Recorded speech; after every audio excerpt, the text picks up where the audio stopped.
Bonjour mes chers élèves. On va voir la deuxième partie de ces limites.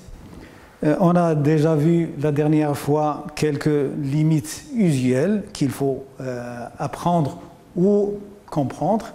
On a vu les types des fonctions usuelles et de leur inverse. Et on a vu quand x tend vers plus l'infini ou quand x tend vers un point. Maintenant, on va voir les opérations sur les limites. Maintenant, si on a une somme de deux fonctions, ou comme les polynômes. Le polynôme, on a par exemple le polynôme ax carré plus bx plus c, c'est la somme de trois fonctions en fait. Donc comment je vais calculer la limite de ces fonctions? Donc je calcule la limite de f, puis la limite de g, et je fais la somme. Donc on a plusieurs cas, on va trouver plusieurs cas. Si on a f à une limite limitée et g une limite limitée, on fait carrément la somme. Si f a une limite finie et g a une limite infinie, vous voyez que si on fait la somme, le petit L ici, elle est très très négligeable devant plus l'infini. C'est pour ça L plus l'infini, ça nous donne plus l'infini. La même chose pour l'infini, donc si on fait la somme, on aura moins l'infini. La somme de plus l'infini et plus l'infini, ça nous donne 2 plus l'infini, donc c'est encore toujours plus l'infini. Moins l'infini, si on l'ajoute à moins l'infini, on aura toujours moins l'infini. Mais attention, si on a plus l'infini et l'autre va à moins l'infini, ou l'inverse, c'est la première va à moins l'infini et la deuxième à plus l'infini, on ne peut pas calculer plus l'infini, moins l'infini. Donc c'est pour ça qu'on a dit c'est une forme indéterminée. Rappelez-vous bien, on va résumer les formes indéterminées dans les limites. Donc la première forme indéterminée, c'est plus l'infini, plus moins l'infini, c'est incalculable, donc c'est une forme indéterminée. Dans le cas de produit de deux fonctions, on a vu ici la somme, maintenant on va voir le produit. Si f a pour limite L et g a une limite L', donc le produit des deux fonctions, f fois g, ça nous donne L fois L'. C'est-à-dire, on a calculé la limite de f et on a calculé la limite de g, et après, on a fait le produit des deux valeurs obtenues. Maintenant, si f a une valeur L positive et l'autre g, et il tend vers, ou elle a une valeur plus ou moins l'infini. Donc une valeur positive multipliée par plus l'infini, ça nous donne toujours plus l'infini. Si L positive et ici on a moins l'infini, donc on aura moins l'infini. Donc ça dépend du signe du moins l'infini ici. Maintenant, si on a la première, ça nous donne une limite égale à 0, et la deuxième, ça nous donne plus ou moins l'infini. Qu'est-ce qu'on va faire? Est-ce qu'on peut multiplier 0 fois plus l'infini ou 0 fois moins l'infini? Qui va emporter? Est-ce que le 0 ou plus ou moins l'infini? C'est pour ça qu'on a dit c'est une forme indéterminée. On ne sait pas qui va emporter, qui va tirer vers lui, est-ce que plus l'infini ou 0? C'est pour ça qu'on a une forme indéterminée. Donc, la deuxième forme indéterminée, c'est 0 fois plus ou moins l'infini.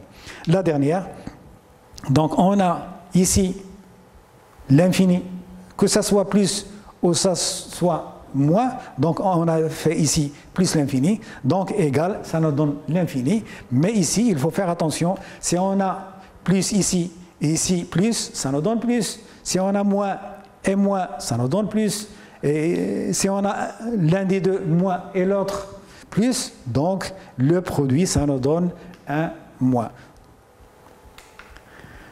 Maintenant, passons au quotient de deux fonctions. Si on a f sur g, c'est de la même façon. On calcule la première limite, la limite de f, et la limite de g, et on fait la division. Mais attention ici, il faut L L' soit différent de 0. La même chose ici, si on a un L supérieur ou égal à 0 positif divisé par 1, 0, donc qu'est-ce qu'on a dit tout à l'heure? On a dit que si on a une valeur divisée par 0, ici, il faut voir est-ce qu'on a un 0 plus ou un 0 moins. Si on a un 0 plus, ça nous donne une valeur positive sur un 0 plus, ça donne plus l'infini. Si on a un 0 moins et on a ici L positif, donc L positif sur négatif, ça nous donne moins l'infini. De la même façon, si on trouve la limite de f égale à 0, la limite de g égale à 0, vous voyez que, est-ce qu'on peut diviser à 0 par 0? Est-ce qu'il a un sens? Il n'a pas de sens, donc on dit que c'est une forme indéterminée. Passons à ce cas-là. Si on a calculé la limite de f et on a trouvé L et la limite de g, on a trouvé l'infini. Vous vous rappelez bien la fameuse fonction 1 sur x ou 1 sur x carré ou 1 sur x au cube quand x tend vers plus l'infini. On a ici L égale à 1. L divisé par l'infini, ça nous donne 0. Si on a le contraire, on a g qui a une limite limitée et en numérateur on a plus l'infini, donc on divise plus ou moins l'infini par L, ça dépend, on regarde ici, il faut faire attention appliquer la règle des signes. Si on a plus, ça nous donne plus l'infini. Si on a moins, ça nous donne plus l'infini. Mais si on a deux signes différents, alors on aura moins l'infini. La même chose ici. Si on a en numérateur f, la limite de f égale à plus l'infini et la limite de g égale à l'infini, donc l'infini divisé par l'infini, qu'est-ce qu'on aura? Est-ce qu'on aura une valeur? Ou est-ce qu'on a plus l'infini ou moins l'infini du dénominateur qui remporte? Donc ici, on ne peut pas trancher. Donc l'infini sur l'infini, c'est une autre forme indéterminée. Donc on passe ici, maintenant à la limite d'une fonction polynôme à l'infini. Quand f, la limite d'un polynôme, quand x tend vers plus ou moins l'infini. Qu'est-ce que nous dit le théorème 1? Il nous dit aux infinis, c'est-à-dire plus ou moins l'infini, les limites d'un polynôme sont celles de son terme de plus haut degré ou le terme dominant. C'est-à-dire si on a un terme qui a le plus haut degré, les autres, on les néglige devant ce terme. Donc, on va appliquer ce théorème par les exercices qu'on va voir la correction à la fin. Vous remarquez ici, on a un polynôme de deuxième degré. Donc si on applique ce théorème, c'est-à-dire la limite de f de x égale à la limite du terme le plus haut degré. Ici, on a le terme du plus haut degré, c'est x carré. Et on prend avec son coefficient. Donc, la limite de x égale à la limite de 2x carré. Et quand x tend vers plus l'infini, bien sûr, égale à plus l'infini. Et quand x tend vers moins l'infini, égale à plus l'infini. On verra la correction de ces exercices à la fin de cet exposé. La limite de f de x quand x f de x égale à 3x³ plus 2x moins 1. Donc ici, on applique toujours le même théorème. On prend le terme du plus haut degré, donc on calcule la limite de 3x³. La même chose pour le dernier. On prend le terme du plus haut degré, c'est 1 sur 2, x au cube, et on calcule sa limite. Maintenant, la limite si on a une fraction de deux polynômes à l'infini, qu'est-ce qu'on va faire? On fait la même chose. Comme on a vu sur les opérations des limites, la limite d'une fraction égale à la limite du numérateur sur la limite du dénominateur.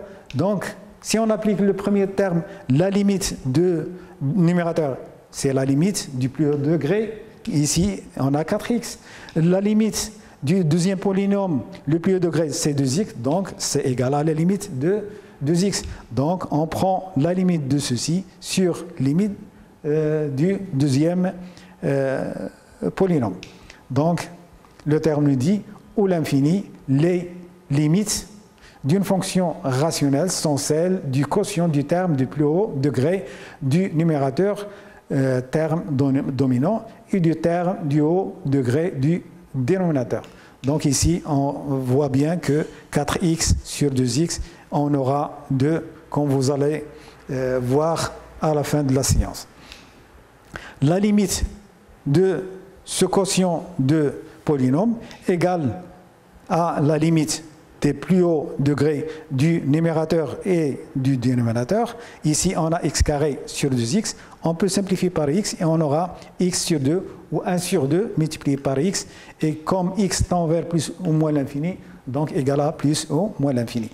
Le dernier exemple, f de x égale à moins 4x plus 1 sur x carré plus 1. Donc, on prend toujours au numérateur et au dénominateur les plus hauts degrés et on calcule leur limite. C'est moins 4x sur x carré. On peut simplifier, on aura moins 4 fois 1 sur x. Et on a déjà vu la limite de 1 sur x qui est égale à 0. Donc, on aura une limite égale à 0.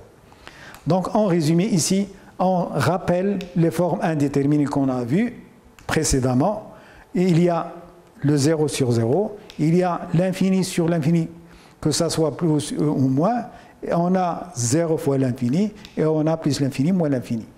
Donc, passons à l'application de ces deux théorèmes. Le premier, limite d'une fonction polynôme à l'infini, et le deuxième, une fraction de polynôme à l'infini. Le premier exemple, où nous avons limite de 2x carré moins x plus 1 quand x tend vers plus l'infini. Qu'est-ce qu'il nous dit le théorème? Il nous dit que cette limite égale à la limite du terme du plus haut degré. Donc on prend le plus haut degré avec son coefficient et on fait la limite. Vous remarquez bien qu'on a le cas de la première partie, c'est-à-dire on a f multiplié par un coefficient positif. Donc à quoi est égal ici? Donc on remplace, il suffit de remplacer ça, x au carré. Si on remplace x par plus l'infini et au carré, ça nous donne un plus l'infini, donc égal à plus l'infini. La même chose à gauche, donc quand x tend vers moins l'infini de cette fonction qui est polynôme, donc on prend le terme du plus haut degré, donc égal à les limites quand x tend vers moins l'infini de x au carré. Si on remplace x par moins l'infini avec un carré, ça nous donne un plus, donc 2 fois plus l'infini, ça fait plus l'infini. Passons maintenant à un deuxième polynôme. On a limite de x quand x tend de 3x au cube plus 2x moins 1 quand x tend vers plus l'infini. Le théorème nous dit que est égal à la limite du plus haut degré du terme du plus haut degré quand x tend vers plus l'infini. Et dans les fonctions usuelles, on a vu x3 quand x tend vers plus l'infini de x à la puissance 3, ça nous donne plus l'infini, multiplié par 3, ça nous donne toujours plus l'infini. Donc plus l'infini égal à plus l'infini.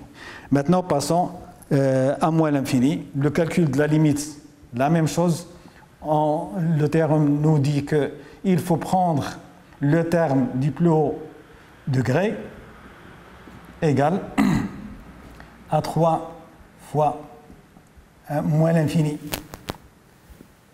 avec une puissance impaire. On a vu précédemment qu'une puissance impair, ça nous donne un moins l'infini, fois multiplié par 3, c'est 3 fois moins l'infini, ça nous donne moins l'infini.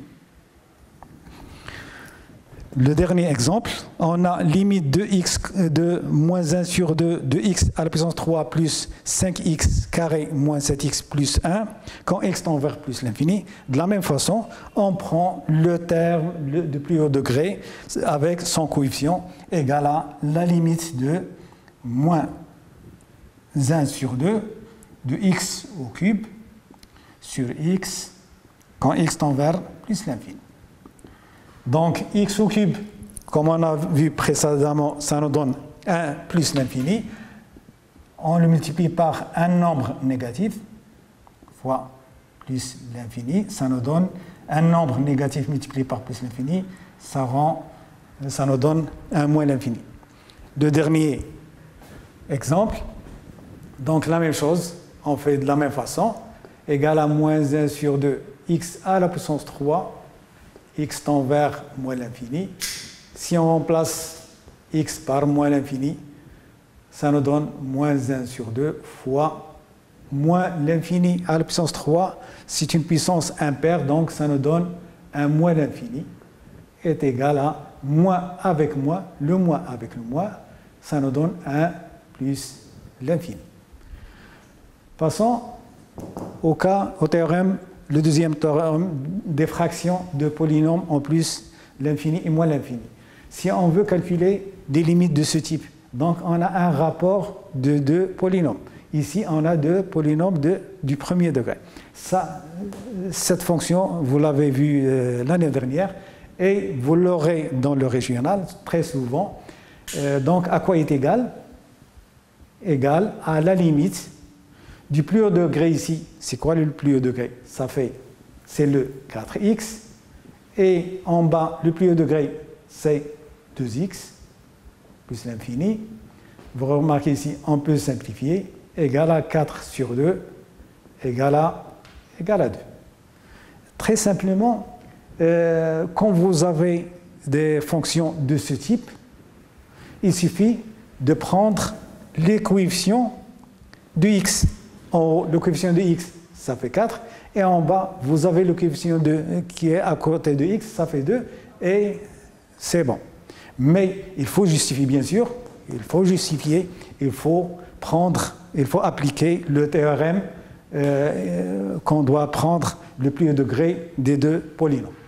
Ici, la même chose, égale à limite du plus haut degré, ça fait 4x, et en bas, le plus haut degré, ça fait 2x, quand x tend vers moins l'infini, égale à 4 sur 2, égale à 2. Donc, qu'est-ce que vous remarquez? Que les deux x n'interviennent pas parce qu'on a simplifié x, donc ils n'interviennent pas. Il suffit de prendre les coefficients à côté de x.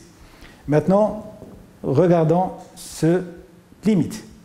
Donc, au numérateur, on prend le plus haut degré, ici, ça fait x carré.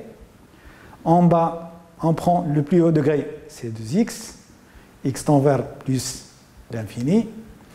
On a x carré, c'est la même chose que x fois x, et en bas, x 2x, x tend vers plus l'infini. On simplifie par x, et ça nous donne limite de 1 sur 2, x tend vers plus l'infini. Et on tombe sur le cas de k fois une fonction f. C'est la limite de x. Quand x tend vers plus l'infini, on remplace x par plus l'infini, ça nous donne plus l'infini. Et on le multiplie avec un nombre positif, ça nous donne plus l'infini. Ici, c'est la même fonction, égale à limite, mais dans ce cas, on prend x quand x tend vers moins l'infini, du plus haut degré, donc x carré plus sur 2x quand x tend vers moins l'infini, égale la même chose, on simplifie, et ça nous donne limite de x sur 2, x tend vers moins l'infini. Moins l'infini, on le divise par 2, on aura toujours moins l'infini. On passe au troisième exemple. Égal à limite, on prend le plus haut degré ici, ça fait moins 4x. En bas, le plus haut degré, c'est le x carré. X tend vers plus l'infini, égale à limite de moins 4. Ici, on simplifie, ça nous donne 1 sur x. Et vous remarquez qu'on a toujours le fameux propriété moins 4 fois 1 sur x, 1 sur l'infini, ça nous donne 0 égale à moins 4 fois 0 égale à 0. Ici, on fait la même chose, limite de moins 4x sur x carré, quand x tend vers moins l'infini, égale, on simplifie par x, et on aura limite de moins 4 fois 1 sur x, quand x tend vers moins l'infini, égale à moins 4 fois 0 égale à 0. Donc rappelez bien que on va souvent, très souvent, utiliser ces limites des fonctions homographiques. Donc il faut les bien appliquer et vous l'aurez dans le régional, c'est utile. Donc c'est pour ça qu'on a commencé par ces deux fonctions, les fonctions polynômes de deuxième degré et les fonctions homographiques. Et je vous remercie pour votre attention et bon courage et bonne continuation.